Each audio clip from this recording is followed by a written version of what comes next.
जय श्री कृष्ण। उत्तर प्रदेश में बचपन से एक कहावत मैंने सुनी है, जैसी रूह वैसे फरिश्ते।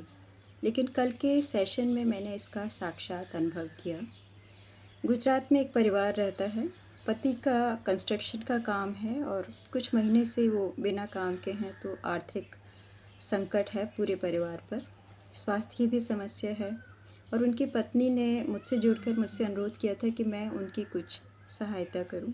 तो कुछ दिन उनको आध्यात्मिक ध्यान साधना के लिए मैंने अनुरोध किया था। वो सब किया और कल उनके पति ने मेरे से सेशन लिया था। बहुत कोशिश करने के बावजूद उनको कोई दिव्य अनुभव नहीं हुआ। बार बार अंधेरा दिख रहा था। फिर जगदम्बा और भगवान शिव की आराधना करते करते बीच बीच में थोड़ा सा प्रकाश दिख जाता था और किसी तरह बहुत संघर्ष करने के बाद वो आकस्मिक रिकॉर्ड लाइब्रेरी तक पहुंच गए। लेकिन किसी दिव्य व्यक्ति ने उनको कोई ना दर्शन दिया, ना उनको अपने रिकॉर्ड दिखे। अलमारियां खाली दिखीं। वो निराश हो गए और फिर बहुत देर तक मैं कोशिश करती रही कि उनके धरती के पिछले जन्मों को वो देख सकें, लेकिन वो बार बार फेल हो रहे थे। बहुत लंबे संघर्ष के बाद उनको एक जीवन दिखा जिसमें वो एक शिकारी थे जंगल में और हिरन के पीछे भाग रहे थे। उस जीवन का अंत इस तरह हुआ कि एक शेर ने उनको मार के खा लिया। शेर के खाने के बाद 12 फीट के 2 यमदूत काले रंग के उनकी आत्मा को लेने के लिए आए और उन्हें एक पहाड़ पर ले गए जहाँ एक मुनीम बैठा था और बहुत लंबी लाइन लगी हुई थी आत्माओं की। काफ़ी देर बाद जब इनका नंबर आया तो मुनीम ने इनको समझाया कि तुम्हें इस तरह के काम नहीं करने चाहिए, शिकार का काम, और इन्होंने भी वचन दिया कि अगले जीवन में कुछ बेहतर काम करेंगे।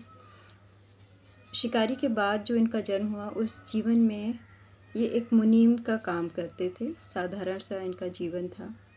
क्या किया क्या नहीं किया ये हम नहीं जान सके। लेकिन जब उस जीवन का अंत हुआ तो एक सांप ने इनको डसा था जिससे इनकी बहुत दर्दनाक मृत्यु हुई। और इस जीवन के अंत में भी वही दोनों यमदूत जो पिछले जीवन में जब ये शिकारी थे इनको लेने आए थे, वही यमदूत आए। कोई सम्मान नहीं, कोई सत्कार नहीं, कोई बातचीत नहीं।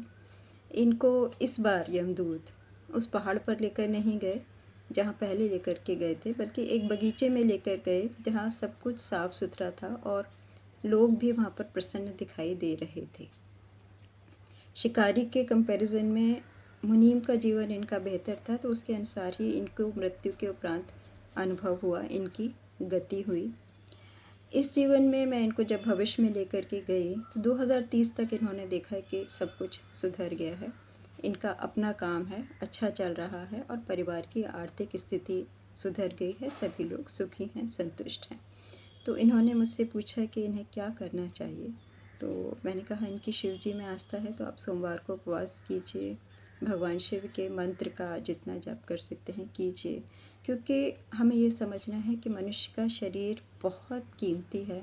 हम जितना आध्यात्मिक साधना करते हैं, यहाँ पर जीवन हो सकता है संघर्ष में हो, लेकिन आत्मा शांत रहती है, आत्मा में कोई डर नहीं होता। और शरीर छूटने के बाद उसी तरह के दूत, देवदूत या यमदूत कर्मों के अनुसार हमें लेकर आते हैं और ऐसे लोकों में हमें ले जाया जाता है जिसकी हमारी पात्रता होती है। हमारे कर्मों के अनुसार हम अपने जीवन को बदलने के लिए हमेशा स्वतंत्र हैं। जैसी रूह होती है वैसे ही फरिश्ते आते हैं, वैसे ही आत्मा की गति होती है, वैसे ही लोकों में स्थान मिलता है। जीवन का उद्देश्य वही है जो भगवान श्री कृष्ण ने हमें बताया है, कर्मण्येवा अधिकारस्ते। यहाँ कोई किसी का शत्रु या मित्र नहीं है, इसमें नहीं उलझना। जो भी हमारा स्वाभाविक काम है उसको ईमानदारी से करना है। ये समझ कर के ईश्वर ने मुझे इसी योग्य समझा। लेकिन मन में भगवान के प्रति श्रद्धा, भावना, भक्ति, ध्यान, मंत्र जप, परोपकार ये हमें रेगुलरली करना चाहिए। तो इस जीवन में जितने भी कष्ट हैं, एटलीस्ट यहाँ से जाने के बाद जब हम लोग जाएँ तो किसी अच्छे लोक में जाएँ जहाँ हमें दिव्य विभूतियों का साहचर्य मिले, मार्गदर्शन मिले और हमारा भविष्य बेहतर हो सके। इस पर हमको विचार करने की ज़रूरत है। ओम नमः शिवाय।